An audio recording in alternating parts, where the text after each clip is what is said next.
When it comes to the sport of drag racing and its history, there are people, moments, and things that loom larger than others of their era. It's a rare occurrence to have a subject in the sport's modern age that stands on its own as a mystical fascination 60 years after it had center stage in the headlines. An interesting liquid, known as hydrazine, is that thing. This singular chemical is drag racing's great historical boogeyman, a liquid credited with incredible performances, blamed for spectacular destruction, and viewed as the most dangerous substance ever handled by drag racers. It is, in fact, all of those things. But it's also the most misunderstood and most misreported substance in the sport's history. Beyond all of that, I'll also provide proof of how this literal rocket fuel nearly ended the use of nitromethane in drag racing circa 1966, and I have the documents to prove it. If you're watching this, you've undoubtedly heard stories from the 1960s, many told secondhand, many told without specific details. Stories of death and destruction, people maimed, people stricken with sickness, and some that are simply beyond the magnificently fanciful. I aim to tell this story with facts, using period resources with explanations as to where hydrazine came from, how it made its way into racing engines, the 20-year period, yes, 20-year period it was used in a completely legal form in the sport of drag racing, and to define the things that have largely been undefined since the back half of the 1960s. It's a difficult story to tell because, as you'll see, I'll have to use evidence to connect some dots that don't truly have a dotted line between them. The bottom line is this. If you watch this video, my goal is that you come out with the most comprehensive look at hydrazine and its use in drag racing that you could possibly have. I'll cross my fingers that you feel the same way by the time we're done. Now, one last thing before we dive in. This is the second part of a multi-part series on drag racing's most famous fuel, nitromethane. Now, we won't be talking a ton about nitromethane, at least not as the central focus of this video, but it will enter the story just a little bit. Hydrazine is an important chapter in nitromethane's drag racing history, and that's why it's landing in this spot. You don't need to have seen any of the first video to follow along here, but I recommend you check it out if you enjoy this information that you'll take from the exploration we're about to go on. Now, there will be a third part that takes nitromethane from 1960 to the present day. Okay, now let's get on with the story of the most fearsomely, awesomely, ridiculously dangerous stuff drag racers ever laid their hands on and subjected their engines to. The story of hydrazine begins like nitromethane did in Germany back in the 1800s. The first chemist to create a derivative of hydrazine was Emil Fischer. He made something called phenylhydrazine, and he also gave the stuff its name. He was working on creating compounds that were nitrogen-based for experimentation at the time. Interestingly, he doesn't get credit for actually discovering hydrazine as we know it today, but he did lay the groundwork for it. In 1875, fellow German chemist Theodor Curtius actually isolated hydrazine as its own self-standing chemical, and it was known as hydrazine sulfate. It had no known uses at the time of its discovery, but again, this was an interesting liquid that could have had use in potential fields as it was both polar and reactive. The true breakthrough for us in terms of how drag racers would use hydrazine came in 1895 by a guy named Lobry de Bruin. De Bruin created pure anhydrous hydrazine. The anhydrous part means that it is essentially devoid of water. Now, what he made was a colorless liquid that had a rather fishy smell and would fume when exposed to the open air. He used ammonia as a base to create this stuff, but again, as was the case with the other guys, this was an interesting laboratory chemical that no one had any large-scale industrial, agricultural, or societal uses for. In fact, the stuff was downright nasty when it came to its level of want to kill human beings with any sort of measurable contact. Last but not least, we get to Frederick August Raschig in 1907. It was Raschig that created the modern process of creating hydrazine, again, using ammonia as a base. It was his method that allowed the actual cost to produce hydrazine in volume to move into the somewhat reasonable realm. Previously, all methods of creation were difficult, expensive, and only resulted in small volumes of the desired end product. The Olin-Raschig process used a reaction of ammonia with sodium hyperchlorate to form monochloramine. This would continue reacting, and hydrazine was the final liquid left when the process concluded. The important part of Raschig's work was to optimize the process down to its last detail, and his work was absolutely vital to the next group of Germans that would take great interest in hydrazine: the Nazis. And no, it absolutely was not used in any piston engines by anyone in the 1930s and 40s.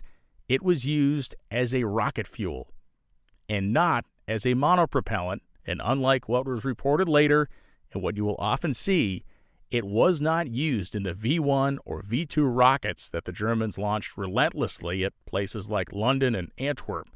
In fact, it wasn't used in any of the weaponized German rockets. Hydrazine was first used in an airplane. In the late 1930s, rocket development was given reasonable attention in German military circles. While rocketry was not a top priority, there was some funding for experimental projects. Those projects led to the creation of hydrogen peroxide monopropellant rocket motors by Helmuth Walter's company. Walter was one of the leading rocket engineers in the country at the time, and he worked on developmental projects like a hydrogen peroxide JATO rocket, which was used to help a Heinkel cadet actually take off in 1937. It also planted the seeds for what would become one of the most interesting aircraft of World War II, the Messerschmitt 163-A. Developed in a delayed fashion on Hitler's orders in the early 40s, the rocket-powered aircraft produced stunning performances in both climb rate and speed, blowing past 620 miles per hour in level flight in 1941. Power was coming from a Helmuth Walter Company liquid-fueled rocket that used hydrogen peroxide and calcium. Now, the calcium was the catalyst for the peroxide. Walter named this fuel T-Stoff, and the issue was that these motors were unreliable and inconsistent because the calcium had the effect of blocking various jets, which would restrict the flow of calcium, making the engine surge and pulse, which is suboptimal in a rocket application, especially one that's supposed to be flying through the air and needs throttleable power. Now, thankfully for Walter, his scientists and engineers had been working on a solution, which wasn't just a solution, it was a massive leap forward. Now, they had developed a new fuel which they called C-Stoff that used hydrogen peroxide as an oxidizer. Over the course of the next couple of years, the airframe of the aircraft was evolved, the fuel mixture was evolved, and so wasn't the rocket motor.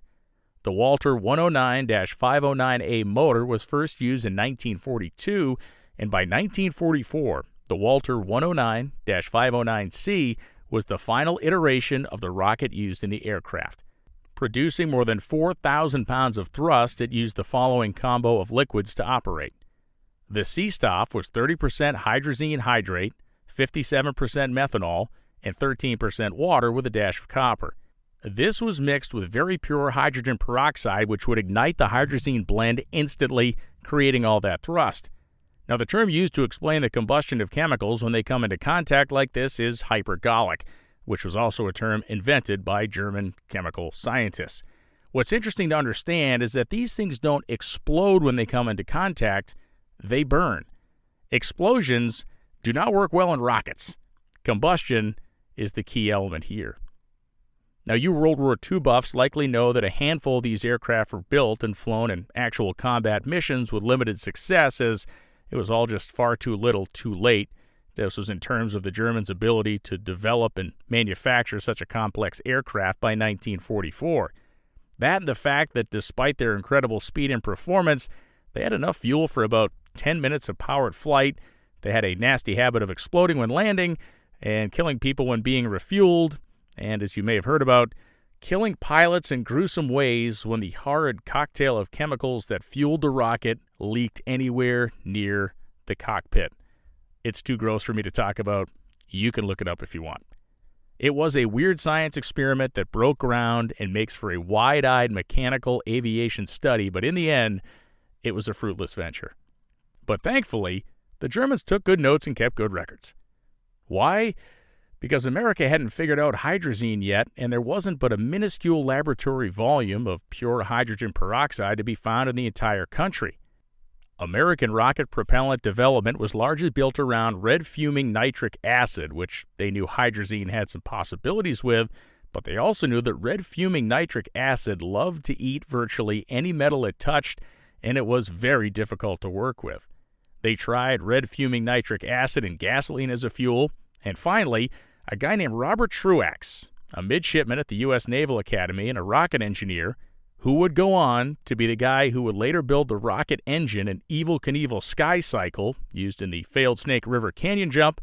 Yes, this is fact, you can look it up. He discovered that red fuming nitric acid and aniline were hypergolic. With smooth and predictable combustion, these two things were looking like a rocket propellant research dream in the U.S. As it turned out, while it worked as a fuel, it froze at only minus 6.2 degrees centigrade, and it was dastardly poisonous to be around. Work continued on various mixtures on the American side through the war, but by 1945, every idea seemingly that the U.S. chemists had was going to be chucked pretty much out the window. The reason being is that hydrazine was coming to the USA in a major way, and so weren't the scientists who had pioneered its use along with all of their research work. Famously known as Operation Paperclip, the U.S. Armed Forces collected as many German engineers and scientists as they could, all of their records that they could access, which was almost all of them, and all of the equipment they could capture, which was loaded literally into cargo ships and shipped right back to the USA. Now, they also got all the hydrazine and associated equipment made for synthesizing it. Oh, they also got all the high-strength hydrogen peroxide they could find, as well as the aluminum tank cars that they were transported in, and the equipment used to make the hydrogen peroxide. Now, these assets, of course, would go on to form the foundation of the space program. Yeah. The interesting thing is that the hydrazine the United States captured was hydrazine hydrate, meaning that it was a mix of the good stuff and a lot of water. Now, at first, the Germans were using 64% hydrazine mixed with 36% water, but as the war was grinding to an end, the mix was all the way down to 30% hydrazine, as I mentioned, for the Messerschmitt airplane, and that was mainly because of the difficulty that came in making it when the country of Germany was being walloped into submission on all sides. Now, the best that I can discern, the vast majority of the physical assets, including the hydrazine, were sent to the Jet Propulsion Lab and its testing facility at Edwards Air Force Base in the Mojave Desert, more specifically over by the Muroc Dry Lake in California, which is, yes, the same California where the burgeoning scene of hot rodding was set to explode in a few short years, and where racing on the dry lakes had been part of the culture since the 1930s. Now, two important things, really important things, happened in 1947 with regard to hydrazine. The first of those things came in January of that year. This was when a graduate student working for the Olin Corporation discovered a method of taking that hydrazine hydrate and through a simple process that could be scaled was able to make it anhydrous hydrazine, meaning that it was roughly 95 to 98 to 100% pure with very small percentages left of being water. That was a big deal. The second thing that happened, and this is according to Dr. Dean Hill, a chemistry professor, hot rodder, and drag racer who would later go on to be the NHRA's chief chemist when it came to racing fuel matters, and according to Dr. Hill in 1947, someone tried putting hydrazine in a car engine. Dr. Dean Hill will become a major player in our story as time goes on, and as he's the only guy to state with authority when this stuff first got mashed by pistons and combined with what was likely then methanol, it certainly wasn't nitro in 1947, I am going to plant my flag in his statement.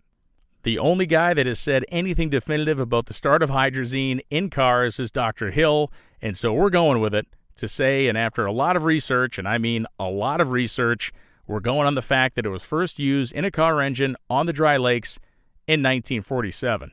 Oh, and it should be mentioned, that graduate student working for the Olin Corporation, he was located in a small town in Illinois, East Alton, a place where just a few short years later a drag strip would open up. Don't forget that part. Olin was immediately given a contract by the U.S. Air Force to treat 20,000 pounds of German hydrazine with their process to convert it to the anhydrous variety.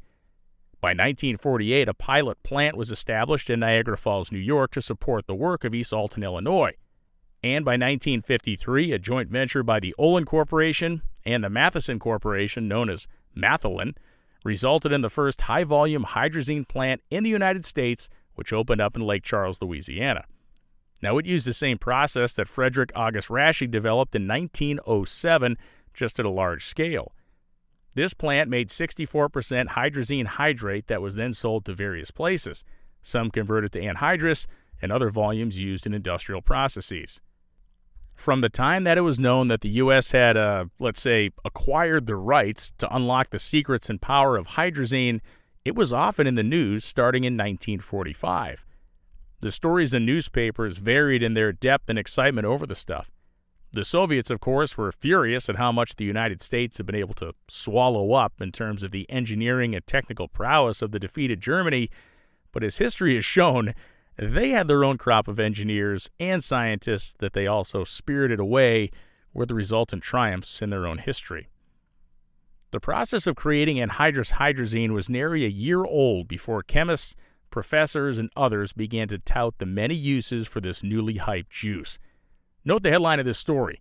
It's not the only one that got people confused on where hydrazine was used in the war, but it's also indicative of how falsities that live on through history begin.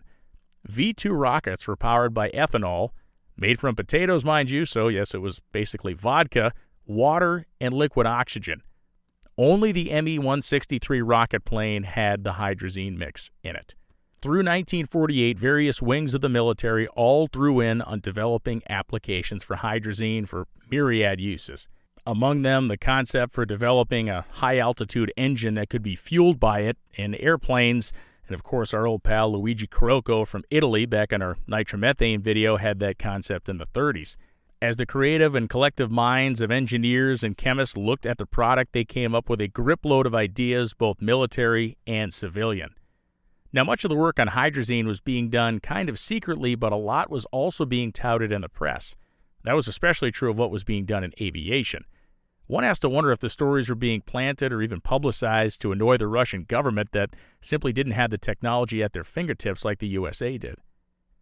Industrial uses of the product were beginning to show up in the early 50s. How about this story that touts the use of hydrazine in soldering car radiators together for increased strength?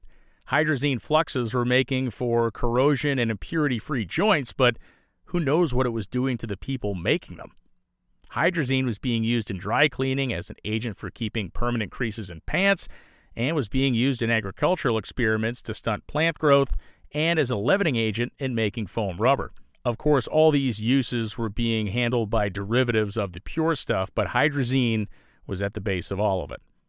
Mathelin was pushing this stuff hard, and in some cases the uses seemed insane. How about spraying crops with it and observing that somehow they stay fresh for a year? This work was being done at Michigan State, and as you can see, the effects described are so miraculous as to be shocking and frankly kind of scary. Quote, flavor and firmness are retained for a long time, apparently about a year, end quote. No thank you. Oh, it was also found when you sprayed it on grass, it would simply stop growing at whatever height it was applied at, and a so-called never-cut lawn was created. Except the bad news was that, quote, for a time, everything was lovely, but all the grass died, end quote. And, of course, it was studied heavily in pharmaceuticals, specifically in antidepressants, where the drugs were referred to as, quote, psychic energizers, end quote.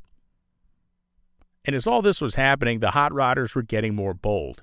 So bold, in fact, that Wally Parks actually took time to specifically mention the use of hydrazine in the early 50s in his 1966 book, Drag Racing Yesterday and Today.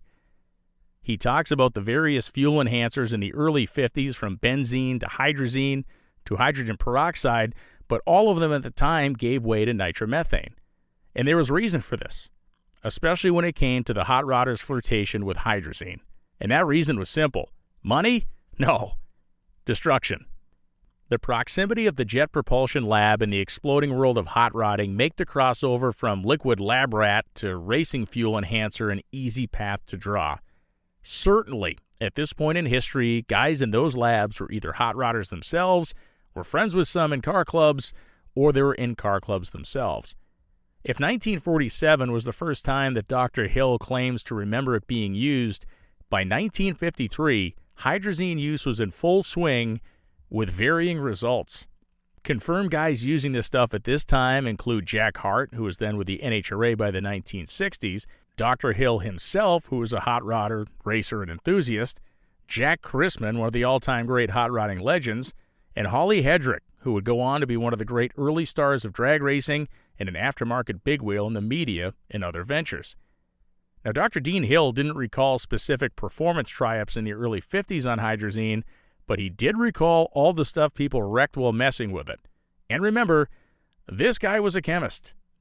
So here's where we start to blow up some of the myths about hydrazine and shine a light on what the real scene was.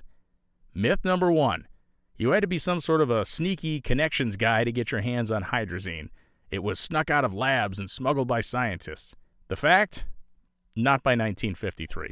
In the late 1940s, this probably would have been the truth, but by 1953, when the stuff was in mass production and large-scale industrial use around the country was in place, anyone, and I mean anyone, could walk into a chemical supply house like those run by Eastman, Chemical Solvents Corporation, or a host of others, and simply buy hydrazine, like you can still do today. And just like today, the stuff was expensive. Right now, a liter of hydrazine will run you about $500 US, and it was massively expensive back then as well. They, of course, couldn't order it online like we can today. Don't do that. As you'll learn, though, in an engine, a little hydrazine went a long way, or a very short way, depending on your perspective. So back to the methods of 1950s hot rodders. They'd mix the hydrazine with methanol and nitromethane, and Dr. Hill reports that they would try some at a junkyard flathead with basically stock carburation. If it lived one pass, they'd swap on an intake manifold with 4 carburetors and let it eat, usually destroying the engine in one run. Holly Hedrick told writer Mike Doherty a story that he was able to destroy 3 full-race flatheads in succession on the dyno with hydrazine. These engines would blow up after 1 or 2 dyno pulls. And remember, these are flatheads likely not even turning 4,500 RPM in that era.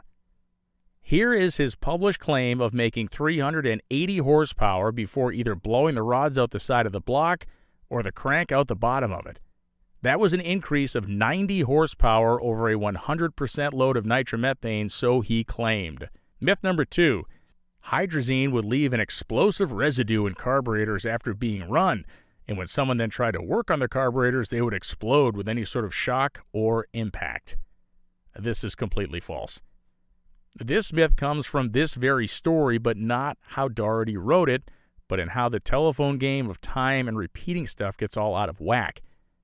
Doherty clearly reports here that this stuff looks like soap flakes and would be left in the carburetor bowls, and that was a result of the hydrazine legitimately eating the pot metal that the carburetors were made of.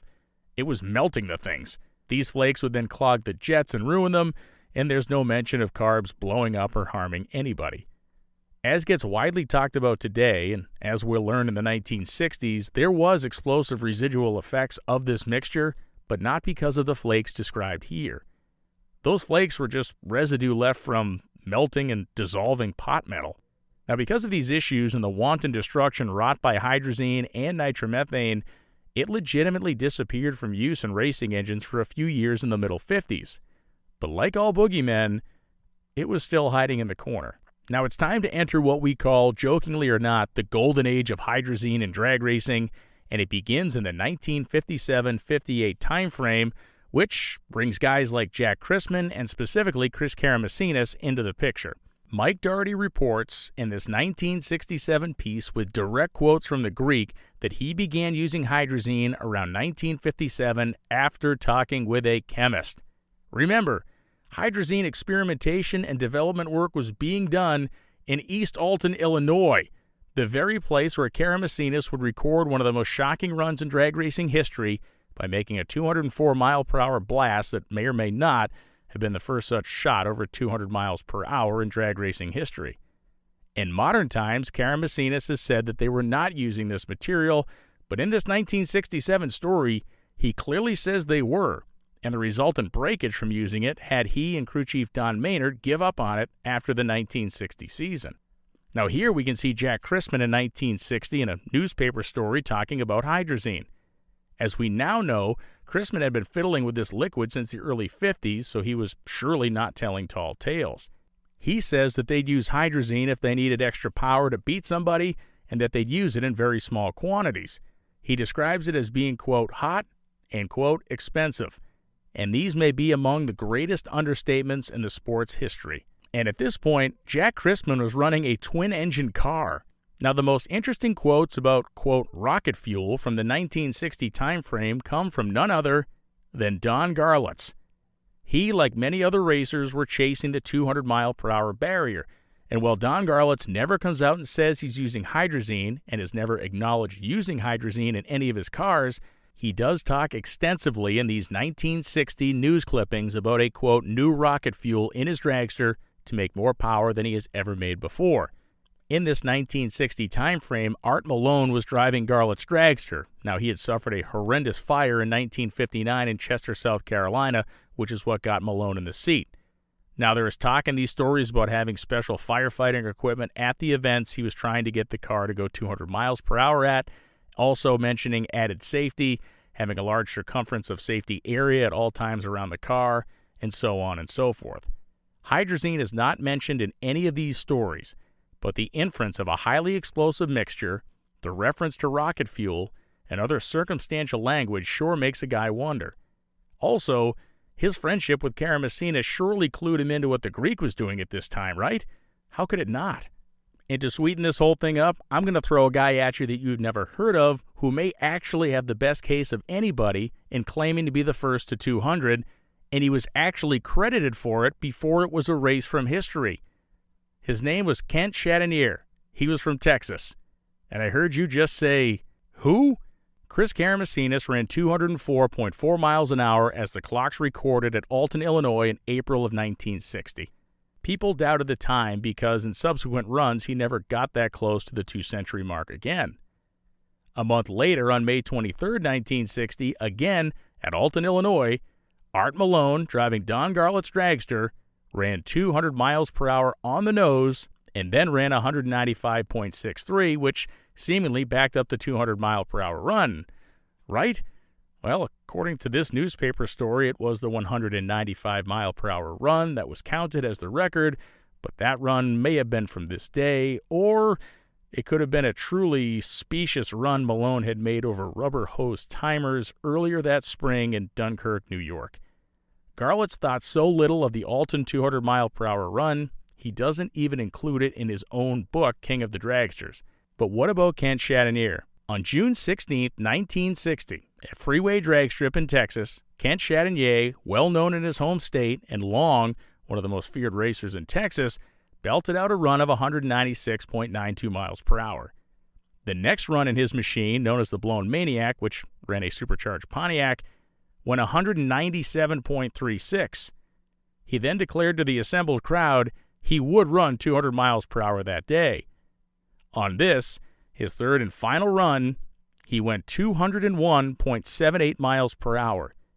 Note that the news story here says 200.78, but the clocking was 201.78, and we can say that because Drag News, the nation's Bible for drag racing enthusiasts, set this speed as its record speed in the newspaper, where it stayed for months before mysteriously being removed and relegated to the dustbin of history.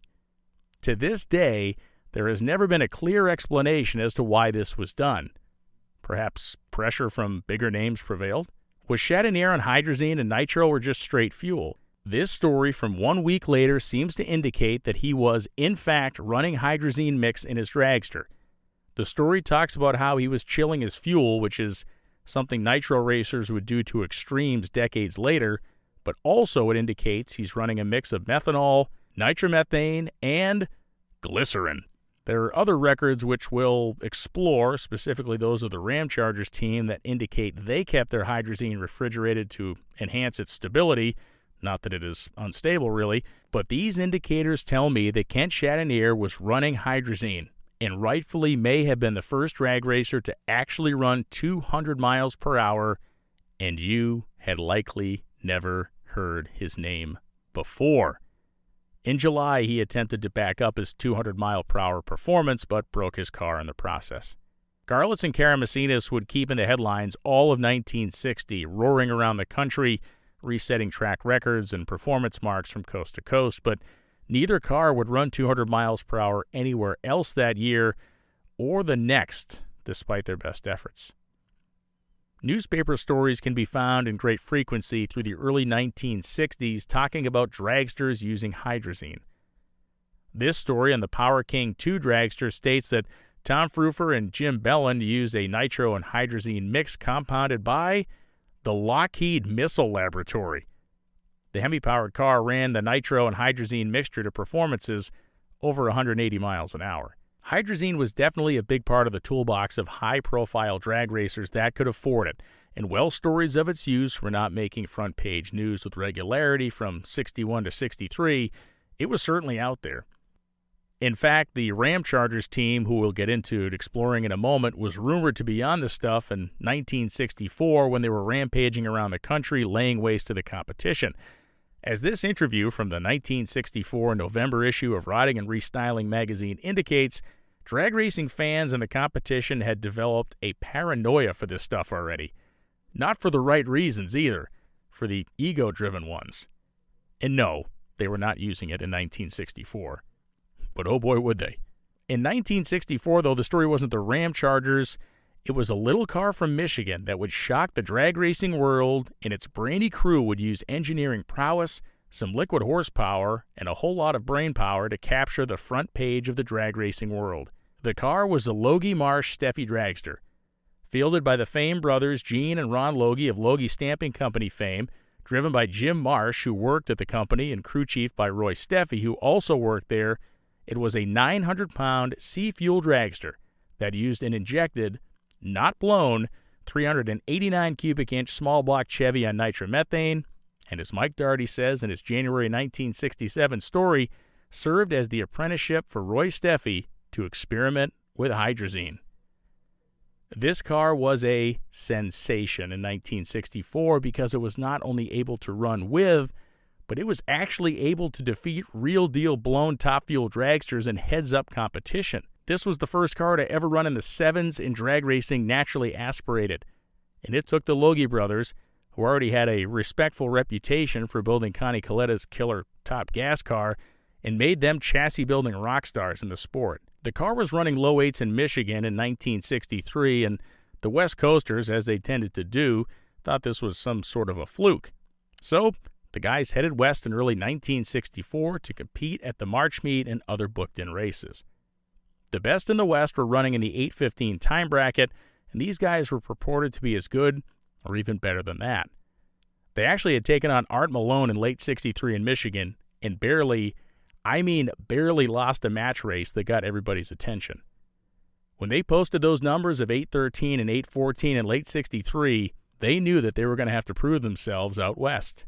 Their winter tour turned a lot of heads, and it started really in Pomona when they ran 8:17 at 183 and then 8:19 at 180. These guys proved they were the real thing with those two runs. In Bakersfield at the famed March Meet, they qualified in the upper half of the massive top eliminator field against AA and B blown fuel dragsters and were the only C-fuel dragster to actually make the elimination grouping. Unfortunately, mechanical ills stymied them in eliminations, but they were given the coveted top performance award of the meet, and this was as high an honor as a team could receive from their peers back then. Now, it was the following week where the legend of this car was truly birthed. They went to Fremont, and they stunned the world. First, with a 792 187-mile-per-hour run, which then allowed them to take down the entire field of blown fuel dragsters. In sequence, they beat the Masters and Richter car, Dave Zuschel's entry, the Fuller and Moody dragster, and then the unbeatable Greer Black and Prudhomme car, and finally, terrible Ted Gatelli's Gatelli Speed Shop entry, in that order. They averaged a 7:99 elapsed time over the course of a day, where before the start of that weekend, no naturally aspirated car had ever gone in the sevens, and now they were living there. This was one of the most incredible upsets in the history of the sport, and there is zero doubt that hydrazine was playing a part, combined with the brilliant engineering of the car, the chassis, and the engine combination.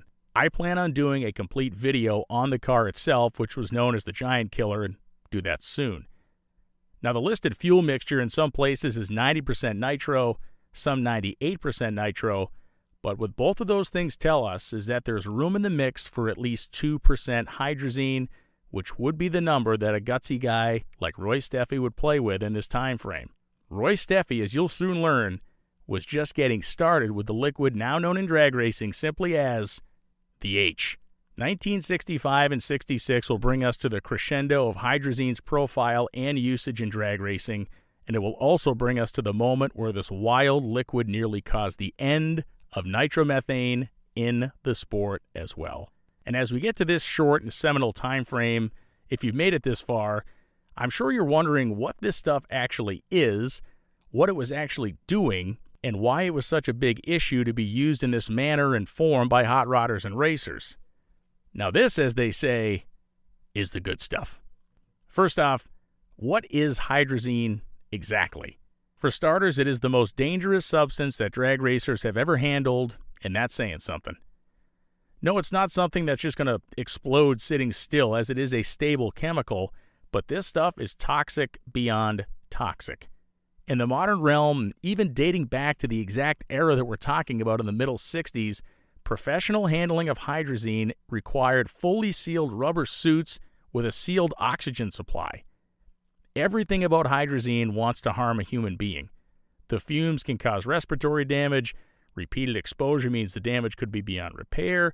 4.2 grams of exposure by inhalation, ingestion, or skin transfer can kill a human being.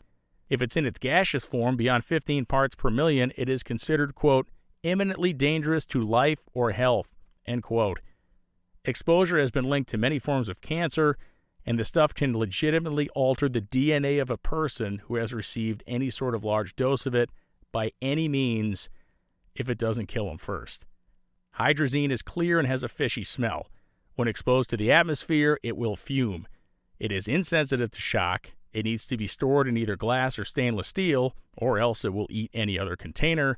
Just remember those carburetors. It is impossible to overstate how absolutely reckless and bonkers it was that guys were legitimately handling this stuff with t-shirts and shorts on, simply for the human danger factor. And remember, it was commercially available to anyone who wanted it in small quantities, just like now. And trust me, you don't want to be anywhere near this stuff without all the proper education, safeguards, and equipment. And the fact of the matter is, this stuff absolutely shortened the lives of a lot of racers that played around with it. So next up, what does it actually do in an engine, and how does it work to make power? The reason hydrazine is such a wild addition to nitromethane is because of its chemical makeup. It is N2H4 as a formula, which means 2 nitrogen and 4 hydrogen atoms make up the molecule. Note that there is no C for carbon in there. Carbon is actually not great in terms of heat energy value, and many fuels like gasoline have a large percentage of their weight in carbon. Nitromethane, remember C, carbon, is the first part of its chemical formula, and it's kind of the same way. The hydrazine makeup with its heavy hydrogen content is pretty angry stuff when it gets combusted. It's the ability to get the hydrogen and oxygen to combine and generate heat which really starts to unleash the beast. Nitromethane has a heat value of 3,400 BTUs, but of course it can be burned in great volume to make power, which is where that power comes from. Hydrogen and pure oxygen have a heat of combustion of 52,000 BTU.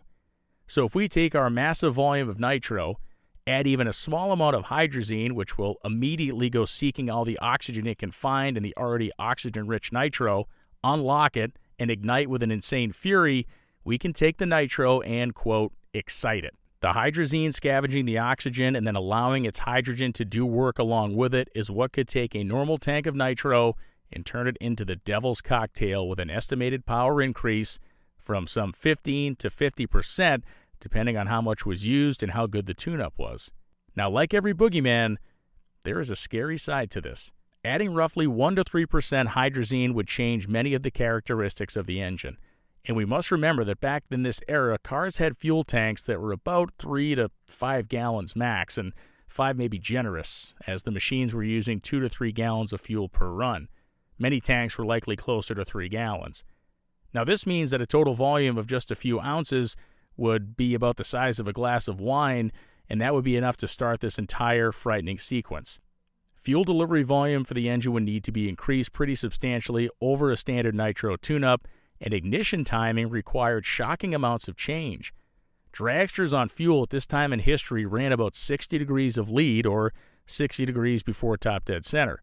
If hydrazine was introduced, that lead would need to be reduced back to somewhere in the 30 to 40 degree range, or there would be legitimate catastrophe. Well, why is that? The hydrazine would speed up the combustion of the normally slow-burning nitro to such a degree that failure to back the timing off would cause detonation the likes of which no engine could survive for any more than seconds, let alone a whole run down the racetrack. The gruesome nature of this stuff's reputation in an engine comes from the fact that no one, outside of a tiny handful of guys who learned the hard way like Chrisman, Steffi et al., had any conception of how much more fuel was needed and how much less timing was needed. The only way you learned what too much was came when the engine was blown to smithereens around you and hopefully nobody else was hurt by it. These were engine failures in the 1960s akin to the violence of what we see in today's nitro engines, which utilize fuel volumes on the order 10 times what these guys did. It's not that the 1960s hydrazine engine failures were more violent than today's 60 years ago, it's that they were as violent as today's, and that was with cast iron blocks and cylinder heads, and yes, people were hurt in both cars and surrounding areas of the track. But we're really just getting started with the bad stuff here. When hydrazine is added to nitromethane, an immediate chemical reaction starts taking place. As I explained above, the hydrazine is aggressively seeking all the oxygen it can find in the fuel. In this particular story, Dr. Hill states that as soon as you add the hydrazine, the fuel tank begins to emit immediate visible vapors as the substance is mixed up. Now, the good news is, as long as you can see the vapor, the reaction is still happening. But the longer it goes, the higher the danger gets. This is because what's happening is that the fuel is effectively evolving into a cousin of nitroglycerin, and if it's allowed to sit and cook for an hour or so, the exact time was never fully determined, the tank would be susceptible to exploding by being jostled or disturbed in any way. This includes anything left in the tank. So a procedure when running hydrazine was you finish a run, you hope the engine was still intact, and then either you or a crewman would dump the remains of the fuel tank onto the ground to make sure it was empty. Residual fuel in the engine, if there was any, was subject to this same reaction, and it is likely that when the stories of engines blowing cylinder heads off while sitting in the pits or being towed around the pits, that's probably where this comes from. Any residual fuel that was mixed with hydrazine that sat for any appreciable amount of time would effectively become an explosive that would be considered a grade A explosive, which could be ignited with a blasting cap or any sort of jostling movement. Chemists of the 1960s were aghast at learning what was being done in drag racing. No formal studies of the combustion of hydrazine and nitromethane were ever done, so no one truly knew the exact effects, just that it worked. No one ever plotted out the phases of the reaction or how it gained in sensitivity. This was simply all done with wild shots in the dark by drag racers, many who were likely ignorant of the exact consequences of what could be happening to their bodies or the liquid bomb brewing in their fuel tank.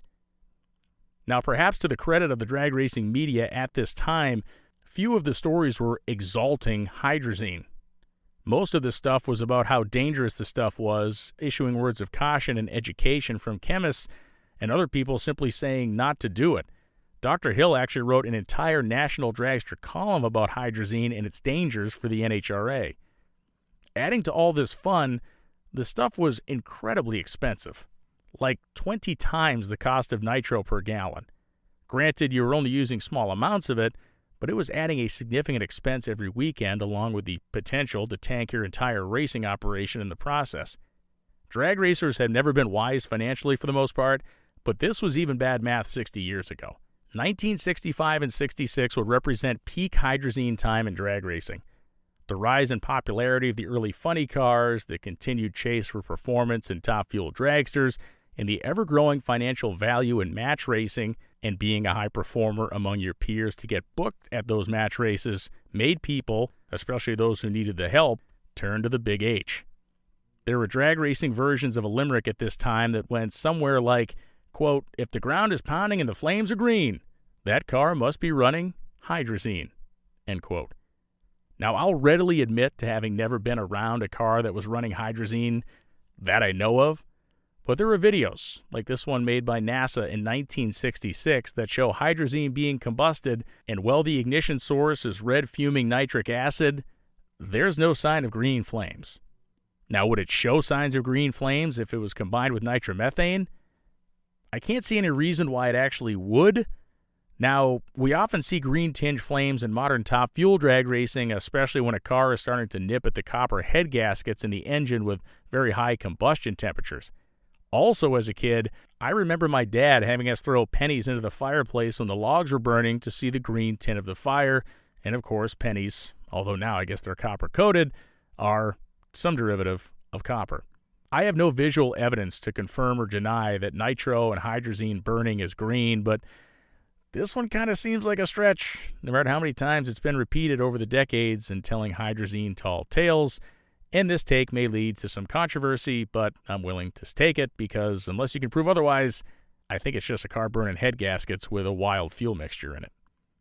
Speaking of controversy, 1966 was it for peak hydrazine controversy, and it was mostly built around the funny cars, and more specifically, the factory-based teams that were beating each other's brains in around the country. There was Jack Christman, Dino Don Nicholson, and Eddie Sharman on the Mercury side and the Ram Chargers on the Chrysler side, along with all the independent teams that were sampling vitamin H. Sharman's crew chief was Roy Steffi, who likely goes down in history as the grand master of the dark art of hydrazine. He used it seemingly all season long in the Eddie Sharman-driven flip-top Mercury Comet funny car, a point that Eddie Sharman has long contested that he did not like. Now remember, this is an era when those cars were injected and not supercharged, which same goes for the Ram Chargers 1966 Dart that was so often their foil. Now through the 1966 season, Nicholson claimed to have dabbled in hydrazine and then gave it up over breakage. Christman was certainly using it, but no one was using it as well or as frequently as Steffi and Sharman. Their match racing schedule and record was astounding, and they'd regularly show up and outrun other cars by half a second or more. Now sure, they had the better Logie chassis as well as that camera power, but the power they were making out of that engine was unbelievable. Now the following timeline comes from the book We Were the Ram Chargers by Dave Rockwell. In August of 1966, and remember Rockwell was there to see all of this, the Ram Chargers had simply had enough. Knowing full well that they had been at a disadvantage to the camera Fords on hydrazine, they decided to act. The team secured a quantity of hydrazine from the Chemical Solvent Corporation, who was their nitro supplier, and after some testing, the team decided to use 5 ounces per tank of nitro, which they were running at roughly a 100% load. On August 13, 1966, at Martin, Michigan, they added hydrazine to take on Eddie Sharman in the final round. Sharman ran a best of the night 8:43, only to peek over and see the Ram Chargers passing him with an 8:38 at 168.85 miles per hour. This was one of the quickest funny car runs of all time to that point in history. At the Superstock Nationals, Sharman beat them 8:48 to 8:59 on Saturday night, which was basically kind of a class elimination setup. On Sunday, the team decided to switch to the unlimited category, which ironically allowed blown cars that were actually slower than the hydrazine-burning injected machines. Event officials disallowed this move at the last minute and forced them into a matchup with Nicholson, who was on hydrazine, and they got smoked. 8:42 for Dino Don and 8:56 for the Dart. As tough a pill as that was for the Ram Chargers to swallow, it was certainly better than the fate due to Don Nicholson. He had killed a camera engine because of his hydrazine load. Next up was the vaunted NHRA Nationals. Now, the Ram Chargers team decided to sit out the race as kind of a protest against the NHRA stance on funny cars, which left the door open for Dino Don and Eddie Sharman and their hydrazine-enhanced cameras to roll over everyone. In fact, the 1966 NHRA Nationals will forever be known as the most high-profile, widely hydrazine-fueled race maybe ever in organized national event drag racing. Dino Don kicked it off with an incredible 8:31, which was a funny car record by a ton. Sharman then returned the favor with an 8:28, which was even more jaw-dropping for the crowd and the sport as a whole. Between the two of them, These guys had about 0.3 of a second on the field and just ran over everybody, Sharpman winning his class at the Nationals handily. The Ramchargers next met up with Eddie Sharpman in September at Detroit Dragway. They had built a 472 cubic inch Hemi to run on nitromethane and hydrazine. Both loaded for Bayer, both on the H. It was the advanced Logie chassis of the Sharpman Mercury that allowed him to handily trounce the squirrely Ramchargers Dart, which had a far more rudimentary chassis. And yes, according to Dave Rockwell of We Were the Ramchargers, a man present for all of this, the Top Fuel dragster side of the Ramchargers team also was ingesting H on the regular to boot. Eddie Sharpman would win the 1966 NHRA Finals, becoming the NHRA's first Nitro Funny Car champion, and becoming a guy who may be the only guy that we know of that openly ran hydrazine for a championship in NHRA history. The breathless late-season reporting of funny car match racing and records being set by Sharpman, the Ramchargers, and others, as well as dragster racers like Marvin Schwartz, all with mentions of hydrazine, are wild. Its seemingly unlimited power potential pointed to a future where this highly dangerous, epically poisonous, and deadly serious fuel was here to stay. As it would turn out, it was the exact opposite of that. Somehow, some way, word got back to the Chemical Solvent Corporation that hydrazine and nitromethane, the nitromethane that they sold as racing fuel among a million other uses, was being mixed into engines and used in competition with hydrazine. The company hit the roof. How hard? They threatened via this letter, and one identical to Wally Parks, to cease the sale of nitromethane on fuel markets unless the practice of hydrazine usage was stopped in its tracks. The fact that the Ramchargers were buying this stuff right from them may have been an issue, or perhaps a weird spike in sales alerted them, but they were deadly serious, and everybody knew it. Jim Tice of the AHRA acted immediately to ban hydrazine from competition. This in late October of 1966. The NHRA soon followed suit, and with those two bans, the overt use of hydrazine ended in drag racing. Now, sure, guys burned off whatever supply they had through the end of the year, but with Ford and Chrysler vowing to stop the madness, none of the factory cars would touch the stuff again. Now, did people still use it here and there? I have to believe they did. Krondek developed an electronic nitromethane fuel checking device that could actually identify hydrazine in fuel, and that would become part of the sport in the 1967 timeframe. Hydrazine banning was the first in many steps of reeling in Top Fuel and Nitro Funny Car drag racing over the years. And perhaps, as best I can tell, hydrazine was the very first, quote, speed secret ever banned from any nitro class. What's most interesting about the history of hydrazine in the drag racing media is that it was only kind of whispered about in the trade papers and magazines. It was regularly reported on in the newspapers and basically ignored in drag racing specific magazines until January of 1967, and then there was a dam break. Carcraft, Drag Racing Magazine, High Performance Cars, Hot Rod, and others all had stories that month on or about surrounding hydrazine. Now, why was that? Well, typically, their issue before that would have the Nationals coverage in it, so that made sense. The coverage of the race that everybody had hydrazine finally triggered a bunch of journalists to write stories about it. It was a wild thing to look at, and certainly when you go through your old magazine stacks, if you have anything around from January of 67 and they're writing about drag racing, you may find some interesting hydrazine information on those pages. All of these stories, interestingly, carried an ominous tone about the dangers of the fuel, its expense, and the trouble that lie ahead for anybody that was messing with it. These guys weren't glorifying hydrazine. They were all, well, mostly all, very, very wary of it and what it had the potential to do to not just the sport of drag racing, but to the people handling it. And this brings me to my final point. Outside of one vaguely mentioned incident at a, quote, Washington drag strip in the story by Mike Doherty, there is not a single newspaper story documenting anyone experiencing catastrophic bodily injury from any explosions or wild incidents tied to hydrazine. Now, this doesn't mean they didn't happen. They just didn't happen in the grandiose, wild way these mythical stories people tell claim they happen. People being halfway blown away or blown to bits in the pits, hit with stuff in the stands, or otherwise maimed by flying debris. I searched endlessly for record of the Washington drag strip incident, only to come up dry. Did stuff happen? Absolutely. Did stuff blow up and scatter? Beyond a shadow of a doubt.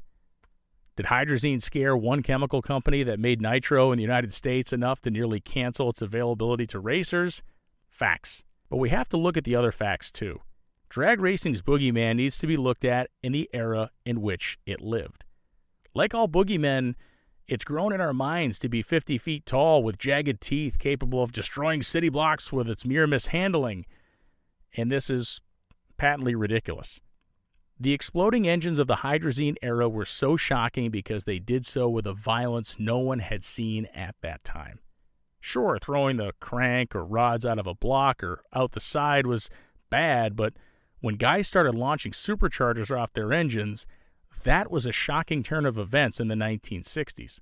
It was something no one had seen before. The simple fact is that engine failures that we see in today's nitro drag racing are at a scale so much larger, so much exponentially more disastrous, that a modern-day drag racing fan transported backwards 60 years may see a hydrazine pop and not flinch. In that moment, though, in that era, in that time frame, this stuff was shocking beyond words. Even one of the most famous photos that people equate with hydrazine, this one, with a bunch of pistons hooked to a crankshaft with no block left around them, was taken in 1976 and had absolutely nothing to do with hydrazine. Trust me, I am not trying to minimize the wackiness and wildness and absolute recklessness of using hydrazine.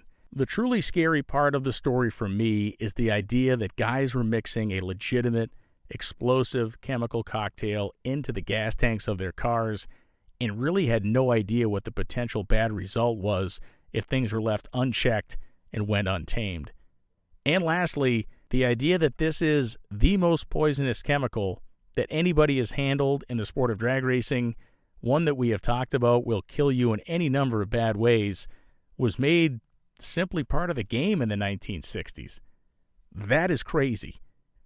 Ignorant of its human dangers, it has been, and I think rightfully blamed, for the premature deaths of many guys who were known to be around it in the 1950s and 60s. So that's the good, the bad, the ugly, and the crazy of hydrazine, from as much as I can put together, soup to nuts. I hope you enjoyed it. I'm Brian Loans. Thanks for watching. Like and subscribe for more nitro-powered, hydrazine-boosted trips into the history of machines, racing, and the technology that built it all. See you next time.